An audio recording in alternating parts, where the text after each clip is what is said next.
ഇടൻ രാശിയിലുള്ള അശ്വതി, ഭരണി, കാർത്തികയുടെ ഒന്നാം പാദം എന്നീ നക്ഷത്രങ്ങളിൽ ജനിച്ചവർക്കും എല്ലാ കാര്യത്തിലും ചുറുചുറുക്കും ഉന്മേഷവും മനസ്സിന് വല്ലാത്ത ധൈര്യവും ഒക്കെ അനുഭവപ്പെടും. പ്രയത്നത്താൽ ഏറ്റെടുക്കുന്ന എല്ലാ പ്രവൃത്തികളിലും വിജയിക്കും. കായികാഭ്യാസങ്ങളിലൊക്കെ താല്പര്യം കൂടും. സഹോദരങ്ങളുമായിട്ടൊക്കെ നല്ല ബന്ധമുണ്ടാകും. സഹോദരങ്ങളുടെ ഉന്നതിക്ക് വേണ്ടി പ്രവർത്തിക്കും. സഹോദരങ്ങളുടെ എല്ലാവിധ സഹായങ്ങളും ഒക്കെ ലഭിക്കും. ക്രയവിക്രയങ്ങളൊക്കെ നടത്താൻ ആഗ്രഹിക്കുന്നവർക്ക് സമയം അനുകൂല നിലയിലാണുള്ളത്. കയ്യിലുള്ള ധനനില വർദ്ധിക്കും. വാക്കുകൾക്ക് അംഗീകാരവും പ്രശസ്തിയൊക്കെ ഉണ്ടാകും.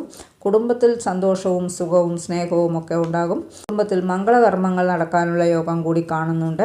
ഗുരുക്കന്മാരുടെ അനുഗ്രഹം നിറഞ്ഞൊരു മാസം തന്നെയാണ്. ചെയ്യുന്ന പ്രവർത്തികളിലൊക്കെ ലാഭങ്ങൾ വന്നു ചേരും. പൂർവീകത്തിൽ നിന്നുള്ള ചില ലാഭനേട്ടങ്ങളൊക്കെ ഉണ്ടാകും. മുതിർന്നവരെ ബഹുമാനിക്കും. വിദേശത്തേക്ക് പോകാൻ ആഗ്രഹിക്കുന്നവർക്ക് വിദേശത്തേക്ക് പോകാൻ സമയം അനുകൂലം തന്നെയാണ്. ഒന്നിൽ കൂടുതൽ തൊഴിലുകൾ ചെയ്യാൻ കഴിയും. വിവാഹപ്രായത്തിലുള്ളവർക്ക് ചില തടസ്സങ്ങൾക്ക് ശേഷം വിവാഹം നടക്കും.